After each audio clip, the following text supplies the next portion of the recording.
So in case you didn't know, Project Hail Mary was the second out of 4 Tim Weir adaptations hitting the big screen in the near future. Bearing in mind the first one was The Martian starring Matt Damon, which is an incredible movie. So today we're going to be breaking down exactly how Project Hail Mary was made, what cameras they used, who's in the cast, what it's about, everything. And the final thing in this video is absolutely incredible, so make sure you stick around.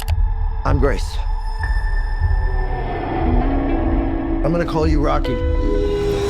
What is Project Hail Mary? The story follows Rylan Grace, who is a school teacher played by Ryan Gosling in this movie, and it follows his character essentially being transported 12 light years away in order to save the entire world from catastrophe. And along the way, he meets an alien called Rocky who has the exact same mission, but from his planet. And they essentially just want to stop their planets from being in a new ice age. Expendable.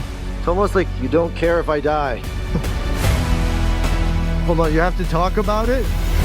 The consensus here is that it would be preferable if you did not die. Thanks, guys. So how much did this movie in fact cost? The production budget is an estimated $175 million. And including the marketing of this movie, that would go up to $350 million. Well, an estimated. And it was filmed primarily in Shepperton Studios in the UK. And the Mullard Radio Astronomy Observatory was actually used to place in for certain on-location scenes. And that's located near Cambridge. The pier in Southsea was also used in this movie, as well as areas of Portsmouth in order for the on-Earth scenes that Ryan Gosling had to film here. And a lot of additional filming also took place in areas of London. You're a great scientist, Dr. Grace. And a great human being. The world is counting on you.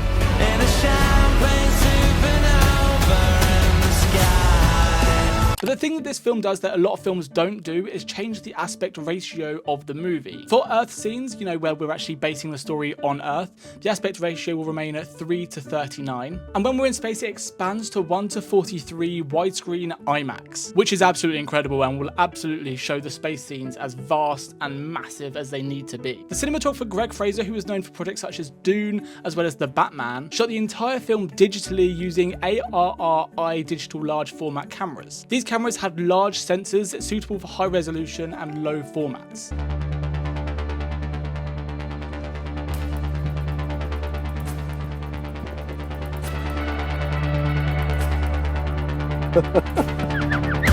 This is the first time that we have seen a Ryan Gosling space movie or a Lord and Miller space movie that they directed. We first saw Ryan Gosling in a space movie in First Man, which is honestly one of my favourite movies. He plays a real-life astronaut, that being Neil Armstrong, the first man to walk on the moon. But we'll also see him in an upcoming Star Wars movie, that being Starfighter, which is going to be directed by the incredible Sean Levy. But it gets a bit more complicated when it comes to Lord and Miller as well. They produced the Lego Movie 2, which has some space elements in it. It's not necessarily entirely based in space, but there is certainly some space elements in it. And they were also the original directors for Solo: A Star Wars Story, which, well, they were original directors, but then they were let go due to creative differences. An alien. He's a genius engineer, and if I can't understand what he's saying, he puts on a little puppet show for me and my tiny brain, and you know what?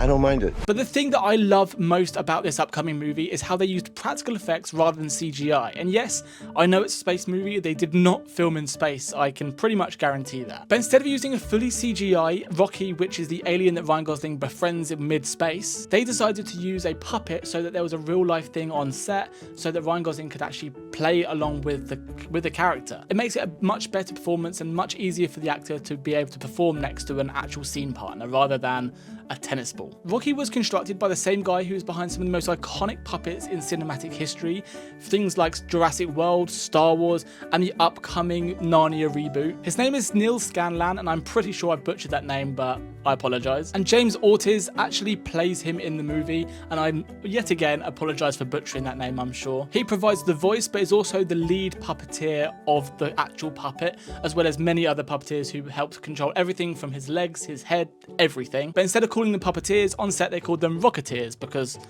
well, you know. But this is an incredible aspect of the movie which I genuinely didn't see coming when I was researching for this video. But Ryan himself has come out and said that he absolutely loved the fact that it was a puppet and not just a CGI thing.